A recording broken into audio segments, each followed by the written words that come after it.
I'm Jenny Lauren Dowden for Conduit News, and today we are joined by Professor Robert Steinbuch. He is a professor of law at the University of Arkansas.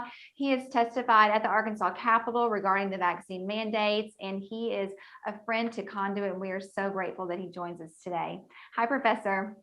How are you? Thank you for having me. I'm doing great. It's great to talk to you again. Thanks. It's always a pleasure to be with Conduit. I mean that. Well, listen, there is a lot of talk right now about the mandate that came down from the federal level from the Biden administration. We have the Arkansas legislature soon to reconvene on the 29th. We are seeing large corporations here in Arkansas implement mandates for their employees. I want to get your opinion on what you see happening just here in Arkansas right now. Yeah, I'm troubled.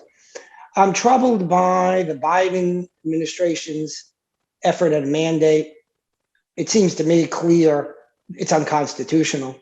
As you know, the Constitution authorizes the federal government to do certain things. If the federal government isn't authorized by the Constitution to do it, they can't do it. State governments have much broader authorities than the federal government. We saw back with Obamacare, that was an issue. How could Obamacare mandate that you go out and buy insurance? So there were two arguments that the administration hobbled together after the fact, by the way.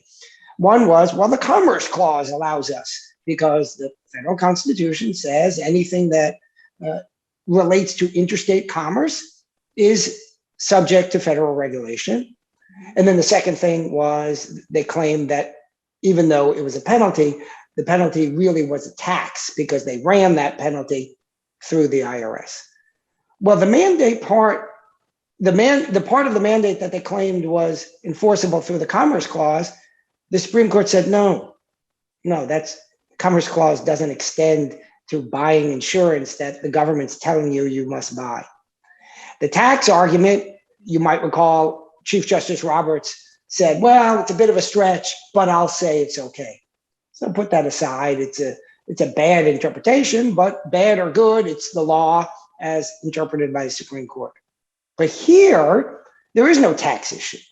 Biden has chosen to use OSHA, the Occupational Safety and Health Administration, to regulate businesses. Well, that deals with interstate commerce. Now think about it. Of course, if Walmart produces widgets and the federal government wants to regulate the factory in which those widgets are produced for the safety of employees, that relates to interstate commerce.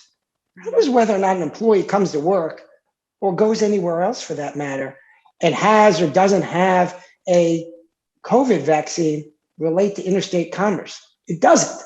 No, it's like, well, the guy has to come to work, and if he comes to work sick, that affects commerce. If that's your definition of affecting interstate commerce, then everything affects interstate commerce. Me breathing affects interstate commerce. Me going home and watching television affects interstate commerce. Me eating lunch affects interstate commerce. And indeed, it was exactly that type of argument that the then Obama administration made regarding Obamacare, and the Supreme Court said exactly, or indeed similar to what I'm saying now. By that definition of interstate commerce, everything's interstate commerce, and that can't be because the whole idea behind the Constitution is it gives limited rights to the federal government. And if you read the Commerce Clause to give any right that the federal government wants to the federal government, then it's no longer a document of limited powers to the federal government. So the Supreme Court rejected the very basis that must underlie the position of the Biden administration here. It's unconstitutional. They can't do it. And this goes back to the very dichotomy that has been presented in the debate. I've gotten vaccinated. I think vaccines are good. I recommend to my friends to get vaccinated. And I have some people who are on the fence who said, yeah, I think I will. Some people who are on the fence who said, I'm still thinking about it. Of course, I have friends who've gotten vaccinated. I don't need to recommend anything to them because they have. And then I've got friends who are not vaccinated and have no intention of getting vaccinated. And my recommendation is not going to affect them. And here's the key. I don't control their lives the same way the federal government shouldn't control our lives. There's a meaning to the word freedom. And the meaning to the word freedom is I get to make choices about myself and you get to make choices about yourself. And to the extent that there's a difference in our choices, needless to say, each of us will think the other person got it wrong. So be it. That's what freedom means. Right. But it seems like with this vaccine mandate, we are wanting to, impose or maybe put our freedom, take away from those to maybe feel more secure for ourselves. Yeah, that's a wonderful way to capture it, right? Because those on the left say, well, it's not about your freedom, it's about my freedom. Look, I can redefine every right in the opposite sense. You say, well, you're not allowed to punch him in the face because I've got the right to protect my body, right? And that sort of a common sense notion. We have all accepted that. How about this? Well, I'm interfering with your right to punch me.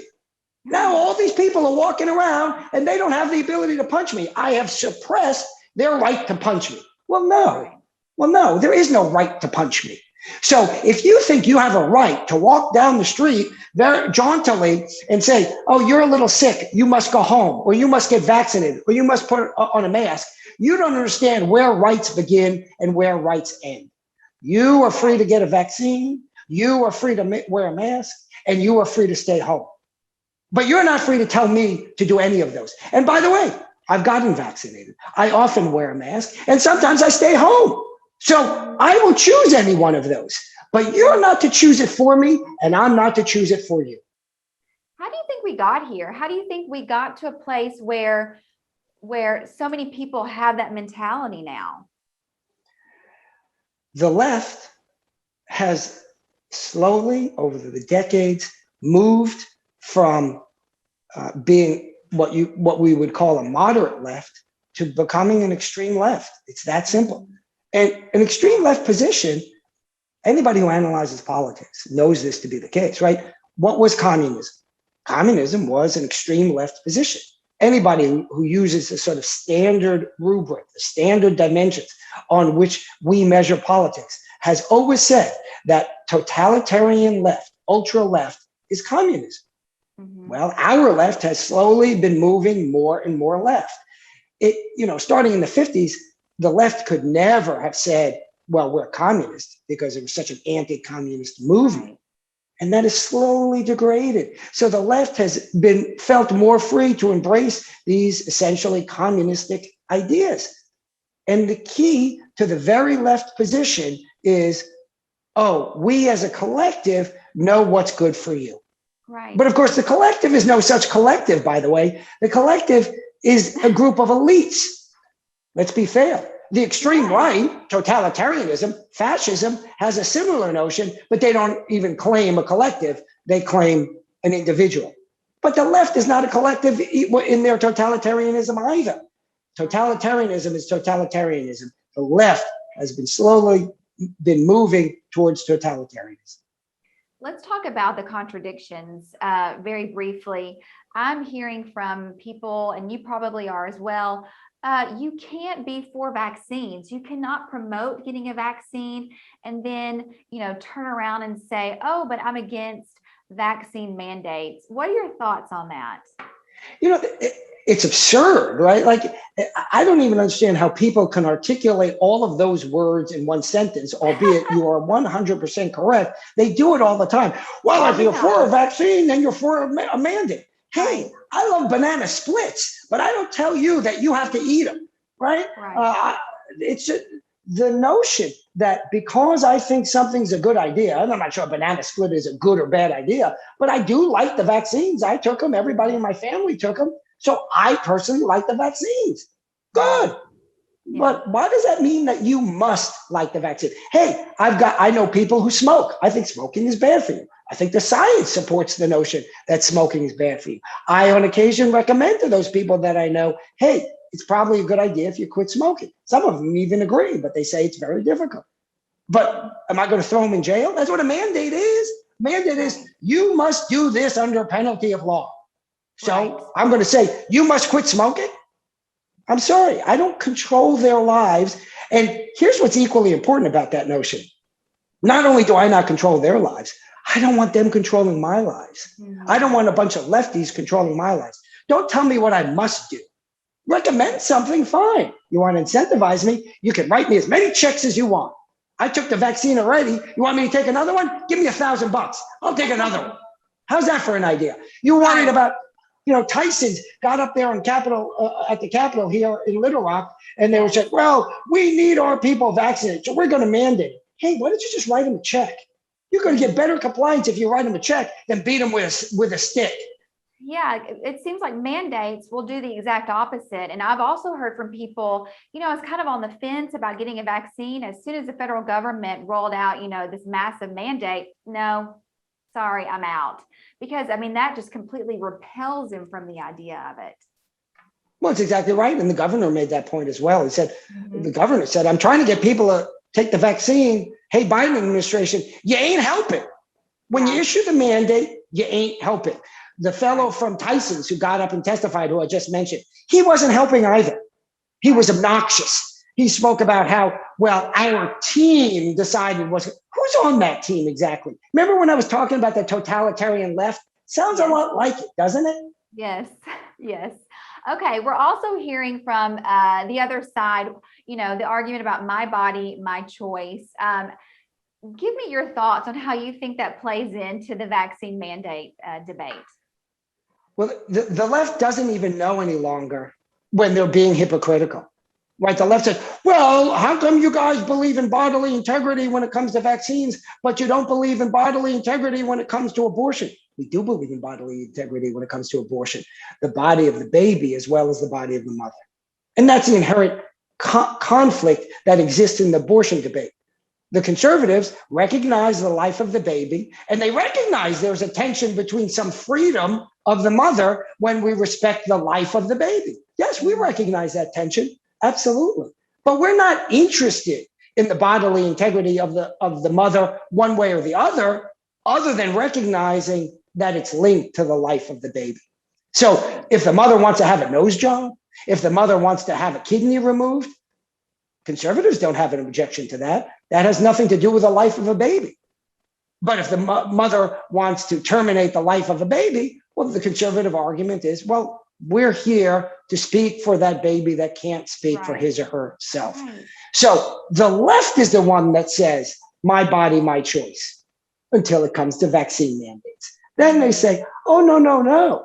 Your body, my choice. They're the hypocrites here. I agree. Okay, let's talk about the state legislature. They are reconvening on the 29th.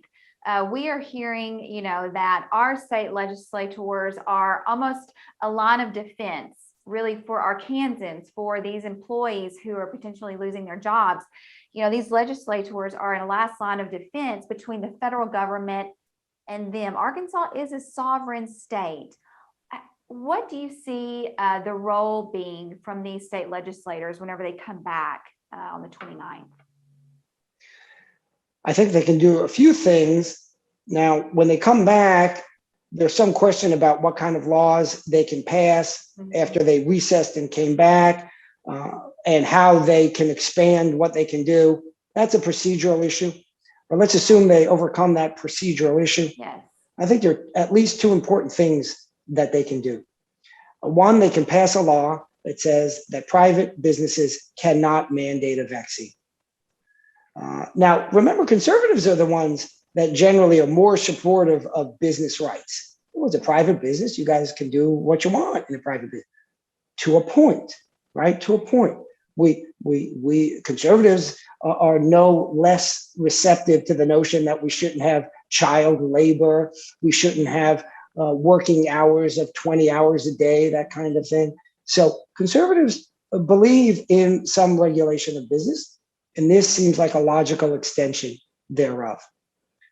In addition, as you know, Judge Fox here in Pulaski County invalidated the law that said that the public entities cannot force masks. Right. And so they, in my mind, the legislature should come back and pass a new version and let that be litigated as well. I also am pleased to see that the legislature hired counsel to represent their interests in litigating that case relating to Judge Fox's order. Judge Fox's order is patently ridiculous, and it should be overturned. and hopefully that'll happen sooner than later. I agree. I agree. Let's say that this mandate, we have seen several sheriffs step forward. We've seen Washington County Judge Wood step forward and say, we are not complying with this. This is an act of defiance. We are not, this mandate is unconstitutional. We will not be requiring our employees to abide. But let's just say that legislation doesn't get passed soon. My thought is, okay, this mandate moves forward. To me, it seems like we are opening Pandora's box if we allow this to move forward. And, thinking big picture, what does that look like? If we can say, you know what, we can mandate vaccines, which has never happened from the federal level before. But if we can mandate this, if we can say, you have to put this in your body, where does this end potentially? It doesn't, right? You're exactly right. That's the whole point. There's no limiting principle if we say that the federal government is empowered to force you to take a vaccine. None. That means, therefore, that under that view of the federal government can tell you to do whatever they want. Yeah. Look, there's plenty of totalitarian governments around the world today, and certainly even more if you look back in the annals of history. And so certainly, conceptually, we could become one of them as well. This is by far the clearest step in that direction that I've seen since I can remember. So no, we have to overturn it. Luckily, various states are fighting back in court. Yes. And I think Arkansas is going to join that fight if they haven't already. And I think that's what we must do. Yes. Anything else that we haven't covered that you'd like to add? Well, only that, I heard Jen Psaki say to a Fox reporter, I don't think it was about the mandate issue, but it was something about sort of forcing people to either wear masks or maybe to take vaccines before Biden had actually issued the mandate, if I recall correctly. In any event, she said, well, the most important thing is to save lives. Wouldn't you agree? She says, somewhat rhetorically. And of course, saving lives is of critical importance. Right. But since the inception of this country, Americans have died for freedom. Right. And if you speak to anybody in the military, they will tell you that they are willing to die for your freedom. So while life is sacrosanct and we cherish it, we recognize that historically and to this day, we risk our lives for the notion of freedom. And the Biden administration is reversing that hierarchy. That's great insight. Thank you so much for joining us. Please come back again soon. Just great conversation. Thank you. Thank you so much.